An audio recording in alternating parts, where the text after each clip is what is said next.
चलो, आज का हमारा टॉपिक है, आज की हमारी लास्ट क्लास है चैप्टर नंबर 3 की। Chapter number 3 of LLP of setting up of business. Setting up of business का जो हमारा चैप्टर नंबर 3 है, लिमिटेड लायबिलिटी पार्टनरशिप, उसकी हमारी आज की लास्ट क्लास है। हमने लास्ट क्लास में बात की थी, किस चीज के बारे में बात की थी? एलएलपी एग्रीमेंट के बारे में। क्या होता है LLP agreement?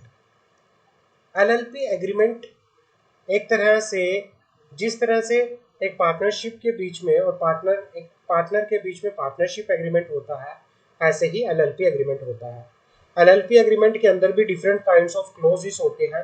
LLP agreement properly registered होता है, हर एक जो पार्टनर होते हैं उसको साइन करते हैं, और जो लास्ट पेज होता है उसको विटनेस जो होते हैं वो साइन करते हैं, है ना। हमने हर एक क्लोजेस का टोटली जो क्लोज होते हैं, मैंडेटरी क्लोज जो होते हैं वो 17 है। हमने हर एक क्लोज को लास्ट क्लास के अंदर प्रॉपरली डिस्कस किया था। क्लियर है? समझ आ गई? यस हाँ, तो अब बात करते हैं, अभी का जो हमारा टॉपिक है, alteration to the LLP agreement. Alteration to the LLP agreement.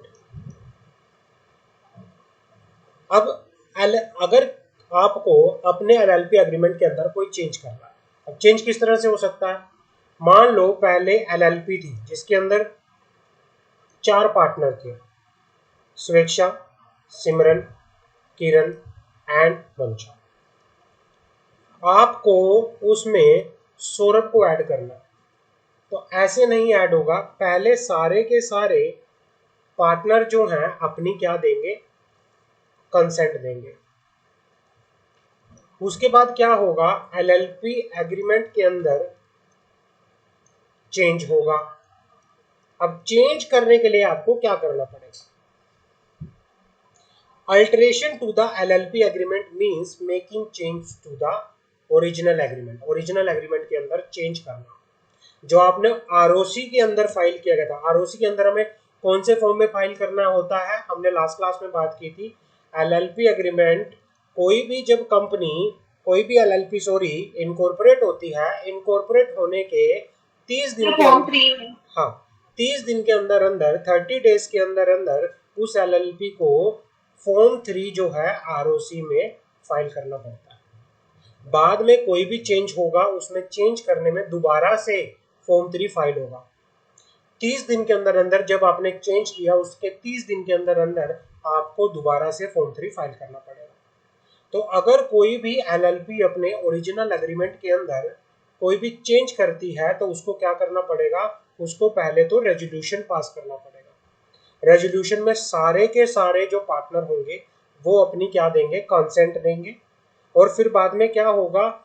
उस रेजोल्यूशन की कॉपी फॉर्म 3 के साथ अटैच होकर जो भी अमेंडेड आपका वो है, जो भी चेंज किया हुआ एलएलपी एग्रीमेंट है, वो फॉर्म के साथ आप अटैच करोगे और 30 दिन के अंदर अंदर आप आरओसी में फाइल कर दोगे। कोई डाउट है? किसी का कोई डाउट है? एलएलपी एग्रीमेंट कितने दिनों के अंदर फाइल होता है? 30 डेज 30 दिन के अंदर फाइल होता है, ठीक है ना। एलएलपी एग्रीमेंट 30 दिन के अंदर अंदर फाइल होता है।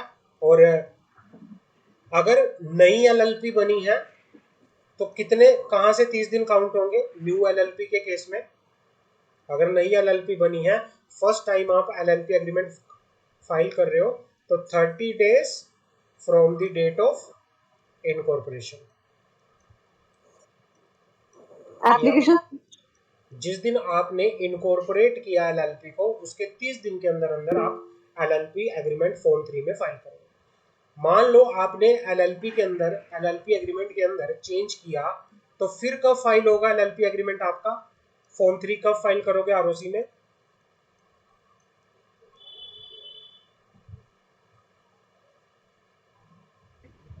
हाँ, 30 days from the date of 30 days from the date of alteration. अब क्या होता है, अल्ट्रेशन करने के लिए पहला स्टेप क्या होता है, स्टेप 1, आपको पहले क्या करना पड़ेगा, रेजोल्यूशन पास करना पड़ेगा। रिवीजन करने के लिए एलएलपी एग्रीमेंट के अंदर चेंज करने के लिए पहले रेजोल्यूशन पास करना। और रेजोल्यूशन कैसे पास होता है, कंसेंट ऑफ ऑल पार्टनर, आपको सारे के सारे पार्टनर की कंसेंट लेनी पड़ेगी। कंसेंट लेने के बाद, रेजोल्यूशन पास करने के बाद 30 दिन के अंदर अंदर आपको फॉर्म 3 फाइल करना पड़ेगा। और फॉर्म 3 के साथ कौन कौन से डॉक्यूमेंट लगेंगे, आपका ओरिजिनल एग्रीमेंट, जो भी आपने चेंज किया वो, प्लस कोई भी ऑप्शनल अटैचमेंट है वो, ये आपको फॉर्म 3 के साथ अटैच करनी है। और 30 दिन के अंदर अंदर, अमेंडमेंट के 30 दिन के अंदर अंदर आरओसी के अंदर फाइल कर देना। समझ आ गई, क्लियर है प्रोसीजर? जी सर। हाँ, अब बात करते हैं पूरा प्रोसीजर। सर पूरा प्रोसीजर बात करते हैं, procedure for change in the partner designated partner.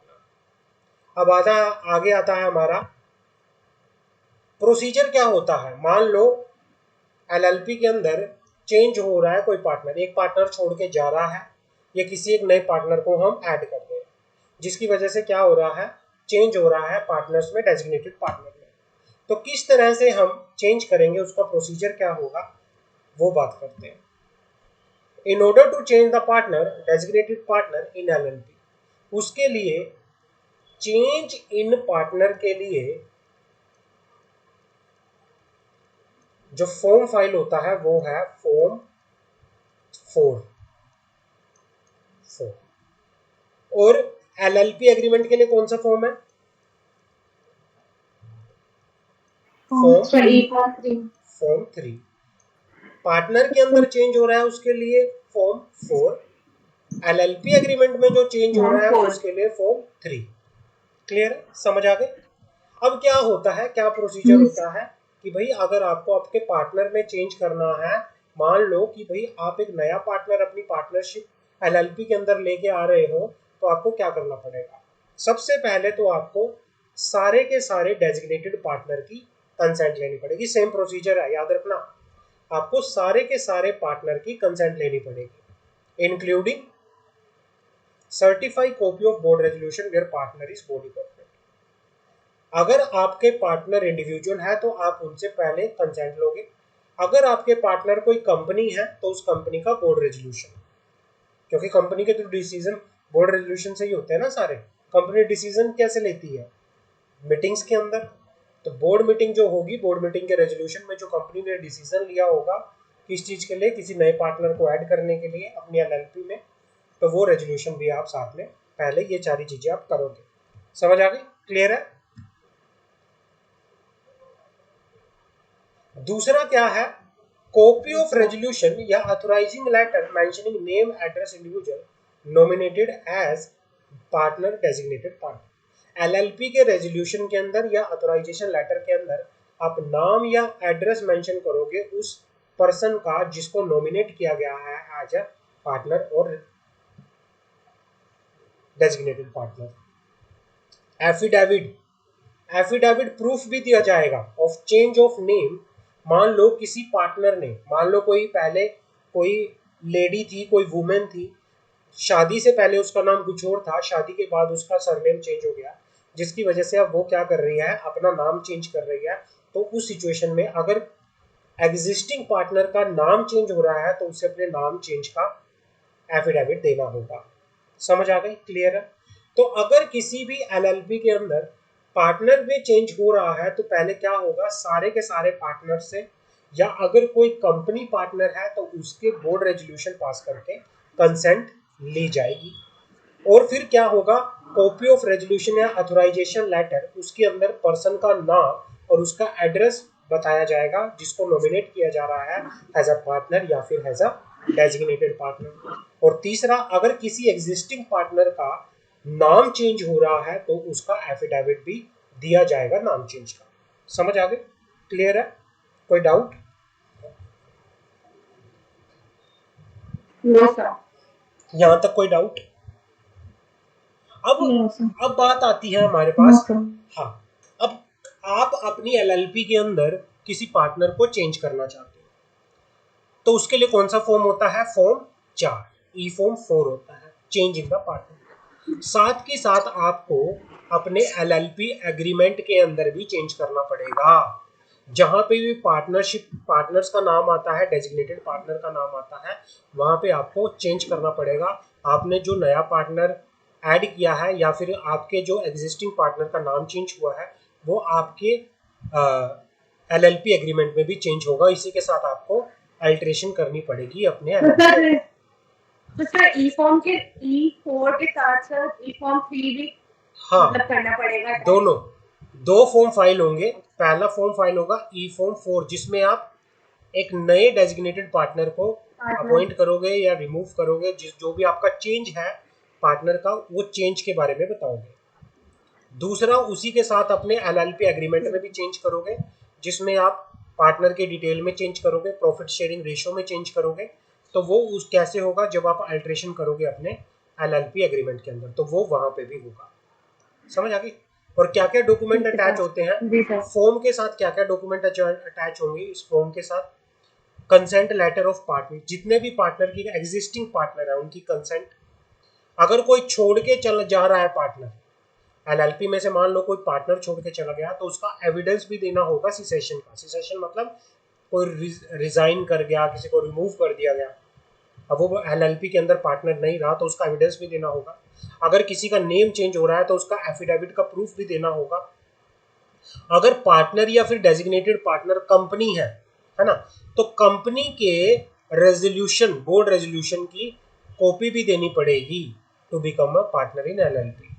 Copy of resolution authorization letter mentioning the name and address of LLP के रेजोल्यूशन की कॉपी, जो एलएलपी ने रेजोल्यूशन पास किया है उसकी कॉपी, या ऑथराइजेशन लेटर जिसमें वो मेंशन कर रहा है और एड्रेस मेंशन कर रहा है इंडिविजुअल का, जिसमें वो क्या कर रहा है? किसी पार्टनर को, डेजिग्नेटेड पार्टनर को नॉमिनेट कर रहा है एज अ किसी पर्सन को एज अ पार्टनर या डेजिग्नेटेड पार्टनर नॉमिनेट कर रहा है। तो ये फॉर्म के साथ, फॉर्म नंबर 4 के साथ ये चीजें सारी अटैच होंगी। समझ आ गई? फॉर्म नंबर 4 के साथ ये चीजें अटैच होंगी, जो जो भी जी इनमें सर। से रिक्वायर्ड रहेगी वो चीजें अटैच होंगी। क्लियर है? किसी का कोई डाउट तो मुझे बता सकता है कि सर Yes, sir. मुझे ये पॉइंट समझ नहीं आया। चलो आगे बढ़े। किरण हाँ, समझ clear है। आया?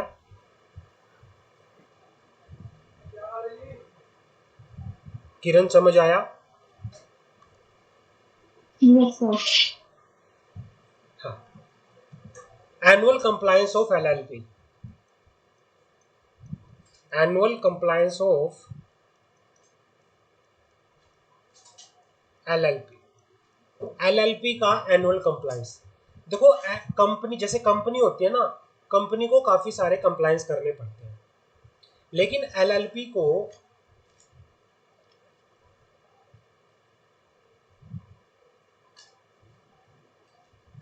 काफी सारे कंप्लायंस करने पड़ते हैं, लेकिन एलएलपी की अगर मैं बात करूं, लिमिटेड लायबिलिटी पार्टनरशिप की अगर मैं बात करूं, तो लिमिटेड लायबिलिटी पार्टनरशिप के केस में आपको इतने ज़्यादा कंप्लायंस नहीं करने पड़ते, लेकिन कुछ एनुअल कंप्लायंस करने पड़ते हैं। एनुअल, हर साल आपको ये कंप्लायंस करने पड़ेंगे। अब ये कंप्लायंस होते क्या हैं, उनकी बात करते हैं।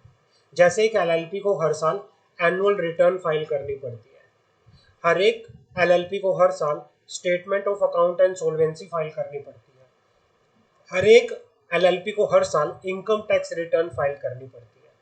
और ये कौन से फॉर्म में, कब फाइल करनी पड़ती है, पर्पस क्या है? Annual return. पहला क्या है? Annual return. Annual return file करने का फॉर्म है फॉर्म नंबर 11। फॉर्म नंबर 11, ये फॉर्म आपको याद कर लेने हैं। पहले दो फॉर्म हम ऑलरेडी पढ़ चुके हैं। कौन कौन से फॉर्म पढ़ चुके हैं पहले हम एलएलपी के अंदर? बताओगे मुझे? फॉर्म नंबर 3 और 4। फॉर्म नंबर 3 Yes, एंड 4 समझ आ गया? दोनों फॉर्म का पता चल गया आपको, फॉर्म नंबर 3 एंड 4 का? sir. हाँ। Form number Yes, sir, 11, clear है। फॉर्म नंबर 11 जो होता है वो होता है आपका, जो फॉर्म नंबर 11 होता है वो होता है आपका एनुअल रिटर्न के लिए। एनुअल रिटर्न के लिए अब एनुअल रिटर्न कितने दिनों के अंदर फाइल करनी पड़ती है? जब आपका फाइनेंशियल ईयर क्लोज हो जाता है, मान लो 30 मार्च 2023, जैसे ही क्लोज हुआ इसके 60 दिनों के अंदर अंदर आपको एनुअल रिटर्न आपकी फॉर्म 11 फाइल करना पड़ता है। अब एनुअल रिटर्न के अंदर आप क्या किस पर्पस के लिए फाइल करते हो? आप इसके अंदर एलएलपी की मैनेजमेंट की पूरी समरी बताते हो, मैनेजमेंट ने जो काम किए उसकी पूरी समरी बताते हो एनुअल रिटर्न के अंदर। पहला फॉर्म समझ आ गया?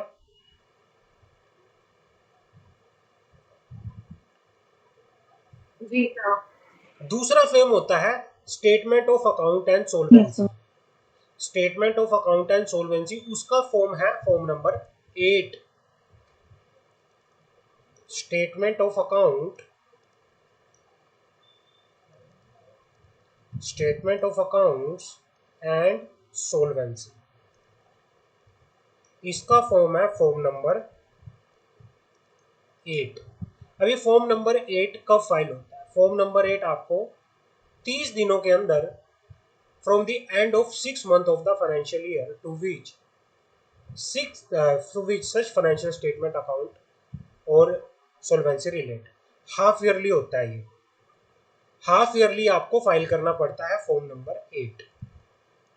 फॉर्म नंबर 8 जैसे ही आपका फाइनेंशियल ईयर का within 30 day from the end of the 6th month of the financial year का जैसे ही 6th month, statement of accounts and solvency yearly file होती है या हाफ ईयरली फाइल होती है? मुझे पहले ये बताओ। Sir half yearly. हाँ, ये आपको नोट करना है, ये हाफ ईयरली फाइल होती है। कौन से फॉर्म के अंदर फाइल होती है? ये फॉर्म नंबर 8 के अंदर। फॉर्म 8। जैसे ही आपका हाफ फाइनेंशियल ईयर कंप्लीट हो जाएगा, 1 अप्रैल से लेके 1 सितंबर तक, जैसे ही आपका हाफ ईयर कंप्लीट हो जाएगा उसके एक्सपायर होने के 30 दिनों के अंदर अंदर, मतलब 30 अक्टूबर के अंदर अंदर आपको क्या करना है? अपना statement of account and solvency form 8 के अंदर फाइल करना है। इसके अंदर आप बैलेंस शीट फाइल करते हो। अपनी क्या फाइल करते हो? बैलेंस शीट फाइल करते हो। फॉर्म नंबर 8 के अंदर एलएलपी की बैलेंस शीट फाइल होती है। समझ आ गई?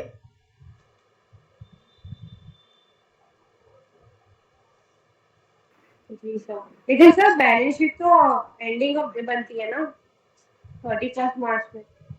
एलएलपी का क्या रहता है मैं बता देता हूँ आपको।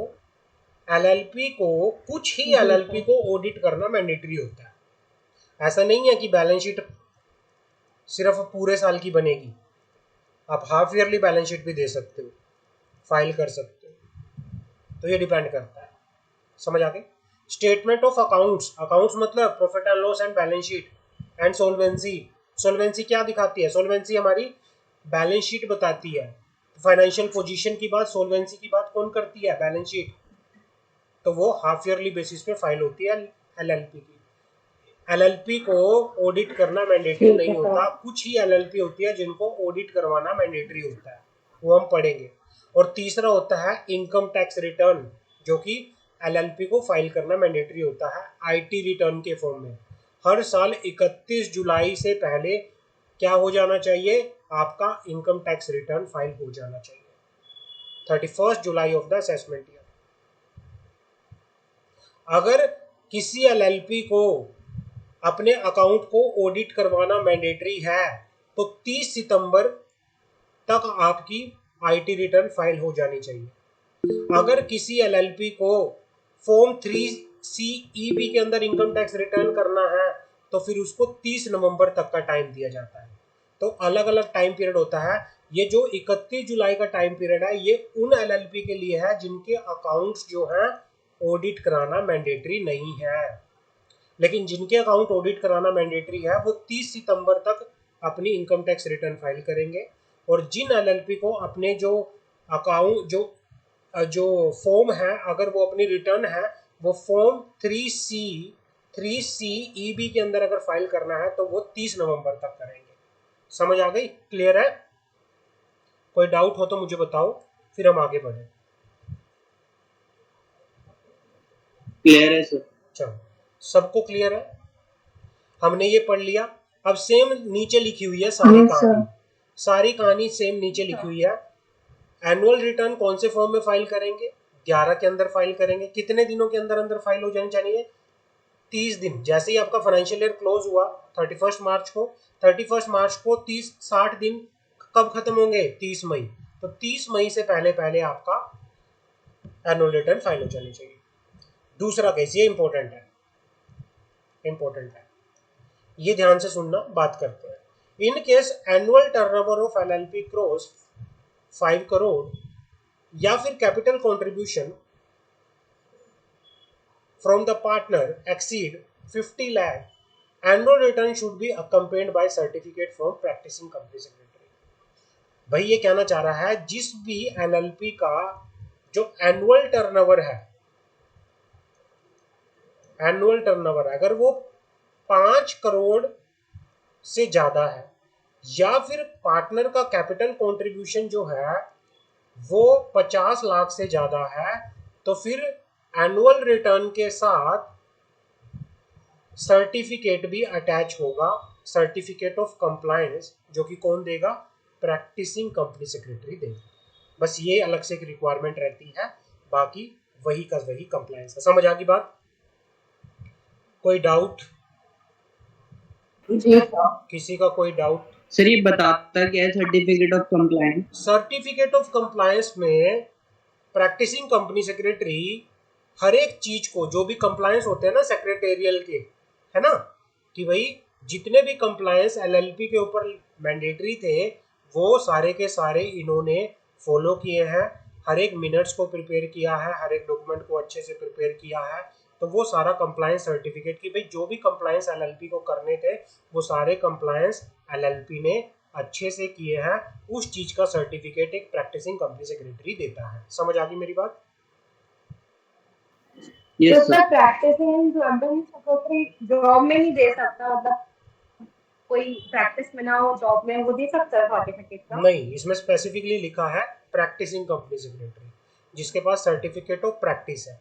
जॉब क्लास वाला नहीं दे सकता, प्रैक्टिसिंग दे सकता है। ठीक क्लियर है है? सर। दो टाइप के कंपनी सेक्रेटरी होते हैं, एक तो वो जो जॉब में करते हैं, एम्प्लॉयमेंट में होते हैं, जी सर। एक वो जो अपना सेल्फ इंडिपेंडेंट काम करते हैं, जिनके पास सर्टिफिकेट ऑफ प्रैक्टिस है, सीओपी। क्लियर है? जी सर। हाँ। क्लियर है sir. Financial statement, filing of financial statement. जो फाइनेंशियल स्टेटमेंट है वो कितने दिनों के अंदर? फॉर्म 8 के अंदर फाइल होती है। वैसे तो देखो ऊपर इन्होंने हाफ ईयरली लिखा है, लेकिन बेसिकली लोग पूरे साल का फाइल करते हैं, एक साल ईयरली बेसिस पे 31 मार्च का। और वो क्या होना चाहिए? कितने दिनों के अंदर अंदर? फॉर्म 8 के अंदर फाइल हो जाना चाहिए 30 अक्टूबर से पहले पहले। समझ आ गई? 30 अक्टूबर से पहले पहले फाइल हो जाना चाहिए।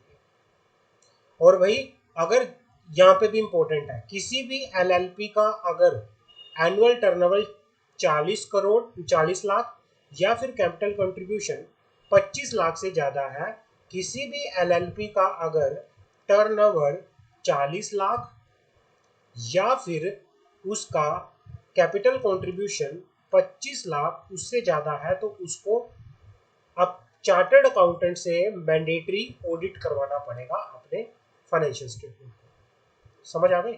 और पेनल्टी क्या है? अगर कोई भी एलएलपी फॉर्म 8 फाइल नहीं करती तो उसको पर डे के हिसाब से 100 रुपए की पेनल्टी लगेगी, जब तक कि वो फॉर्म फाइल ना कर दे। समझ आ गई? तो कितनी तारीख से पहले पहले उसको फॉर्म 8 फाइल कर देना है? 30 अक्टूबर से पहले पहले। क्लियर है? समझ आ गई? जी सर। कोई डाउट हो तो बताओ। No doubt sir. आगे बढ़ सकते हैं हम। Yes sir. जी sir. Income tax return same to same है जो हमने ऊपर पढ़ा, इसमें कोई भी अलग कोई बात नहीं है कि भाई 31 मार्च हर साल फाइनेंशियल ईयर क्लोज होता है। किसी भी एलएलपी का टर्नओवर 40 लाख से ज़्यादा है या फिर कैपिटल कंट्रीब्यूशन 25 लाख से ज़्यादा है, तो उसको क्या करना पड़ेगा? मैंडेटरी ऑडिट करवानी पड़ेगी।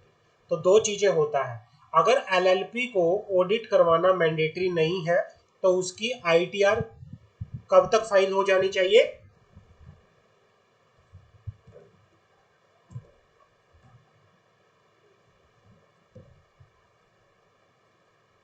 अगर किसी भी एलएलपी को ऑडिट कराना मैंडेटरी नहीं है तो उसकी कब तक फाइल हो जानी चाहिए आईटीआर?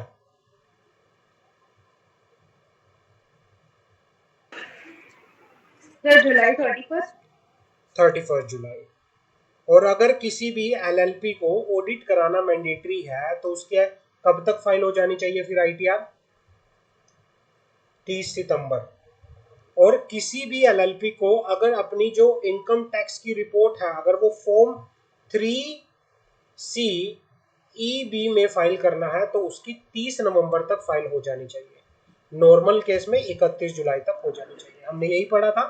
ये तो होते हैं एनुअल कंप्लायंस। जी सर। कुछ इवेंट बेस्ड कंप्लायंस भी होते हैं। अगर वो कुछ इवेंट बेस्ड कंप्लायंस, दो तरह के कंप्लायंस होते हैं हमेशा। एक होते हैं एनुअल कंप्लायंस जो हर साल करने ही करने हैं,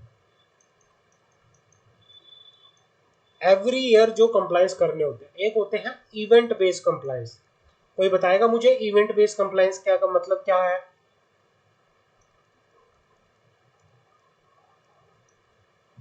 इवेंट बेस्ड कंप्लायंस का कोई मेरे को मतलब बताएगा कि क्या होता है? सर किसी पार्टिकुलर इवेंट पे ही वो हो सकते हैं। हाँ, कि भाई कोई इवेंट होगा तब ही आप वो कंप्लायंस करोगे, अदरवाइज नहीं करोगे। जैसे किसी पार्टनर ने कंसेंट दी टू बिकम अ पार्टनर। अगर किसी पार्टनर को आप एडमिट कर रहे हो तो कौन सा फॉर्म फाइल होता है? फॉर्म 4।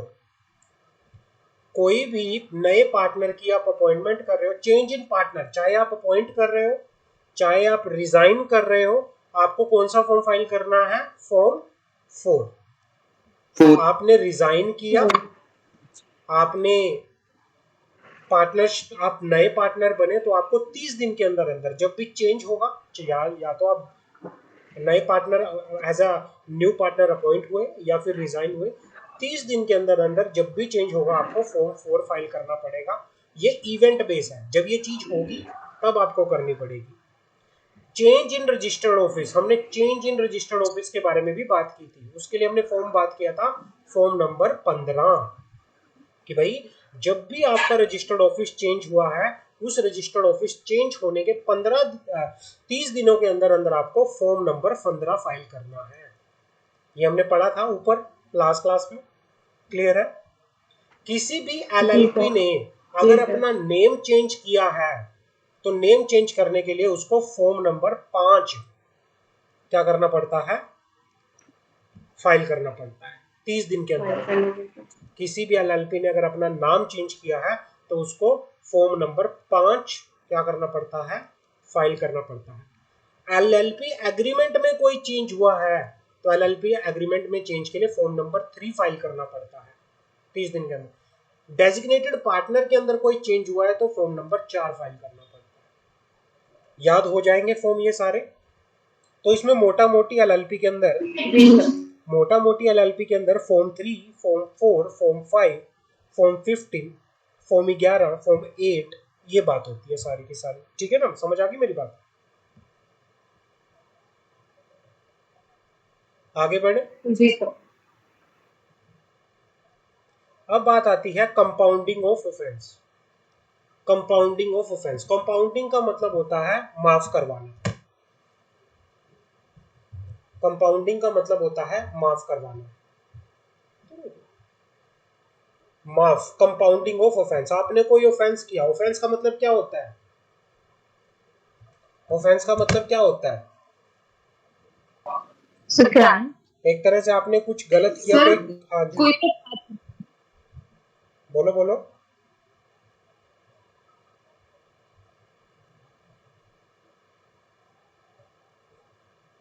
कोई कुछ बोल रहा था?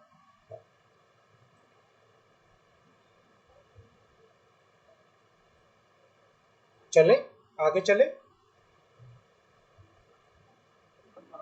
हाँ, यहां तक किसी का डाउट हो तो मुझे बताओ कि सर डाउट है, बहुत तगड़ा डाउट है, बहुत बड़ा डाउट है, हमें तो कुछ नहीं समझ आया। सर आपकी आवाज फट गई। हाँ, अभी आ रही है आवाज? जी सर, आ रही है। हाँ, यस सर, आ रही कंपाउंडिंग है। Of offence. किसी का कोई डाउट, बहुत बड़ा वाला डाउट कि भाई सर कुछ भी समझ नहीं आ रहा, सिर के ऊपर से जा रहा है, सर बिल्कुल मजा आ ही नहीं रहा? No sir. ओके, बाकी बाकी लोगों के क्या ओपिनियन है इस बारे में? आ रही है सर। ओके, मिस सिमरन।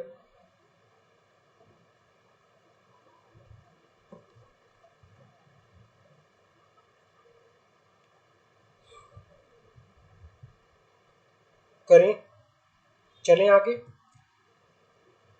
चलो, जी सर। कंपाउंडिंग ऑफ ऑफेंस का मतलब होता है कोई भी, अगर आपने कोई भी ऑफेंस किया है, मतलब कुछ भी ऐसा था जो कि ऑफेंस है, उस ऑफेंस की मतलब कंपाउंडिंग करवाना, कि मतलब उसके लिए आप अपना ऑफेंस जो है, आप क्या करते हो, आप एडमिट कर लेते हो कि भाई हम क्या करेंगे, हम फाइन पेनल्टी पे करने को तैयार है, हमारे इस ऑफेंस को माफ कर दिया जाए, compounding. As per section 39 subsection 1 of the LLP Act, regional director or any other officer not below the rank of regional director authorized by the government may compounding of any offence under this act, which is punishable with fine only. ऐसे offence जो पुनिशेबल with fine है, जो किसके द्वारा पुनिशेबल है? LLP act के अंदर सिर्फ कौन से ऑफेंस की कंपाउंडिंग होगी? जो कि सिर्फ पुनिशेबल विद फाइन है। लिमिटेड लाइबिलिटी पार्टनरशिप के अंदर कौन से ऑफेंस की कंपाउंडिंग होगी? क्या अगर कोई ऐसा ऑफेंस है जिसके लिए आपको जेल हो सकती है, क्या उन ऑफेंस की कंपाउंडिंग होगी?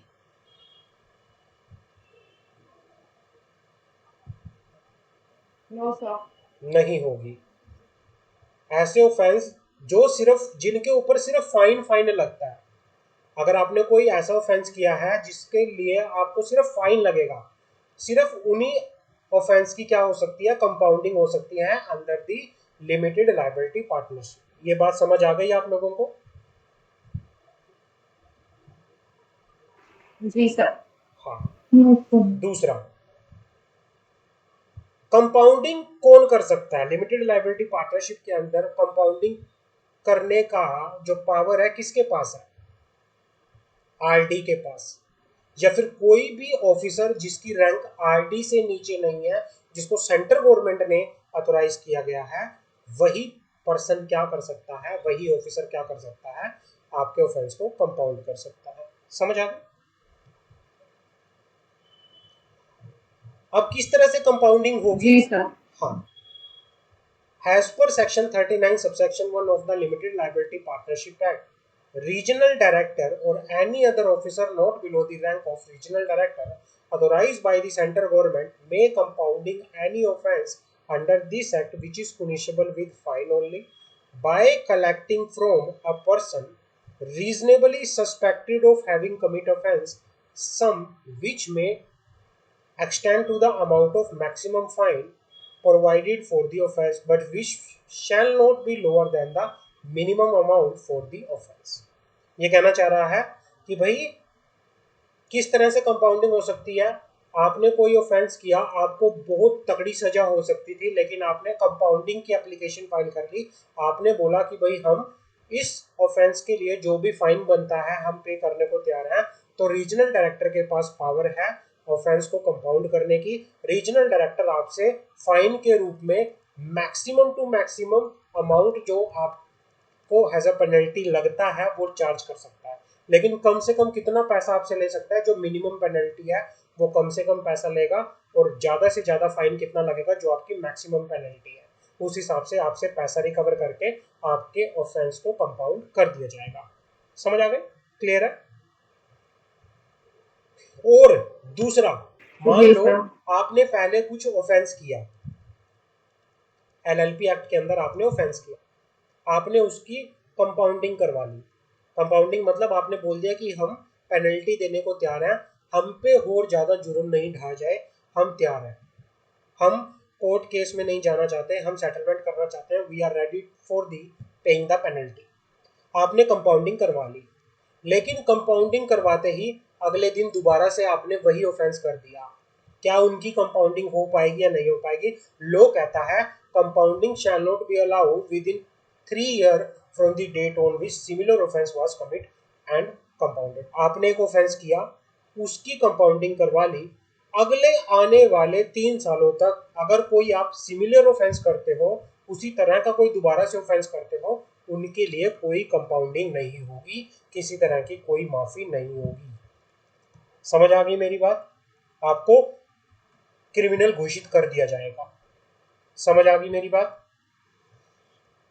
कोई डाउट हो तो मुझे जी बताओ, यस सर। अगर कोई डाउट नहीं है तो हम आगे चल सकते हैं। सवेक्षा, चलेंगे doubt. Saurabh, Simran, Kiran and मंशा, डाउट है कहीं पे किसी का यहां तक? नहीं सर। आगे बढ़ सकते हैं हम। और आज का हमारा लास्ट टॉपिक है क्लास का, इसके बाद ये चैप्टर हमारा फिनिश है बिल्कुल।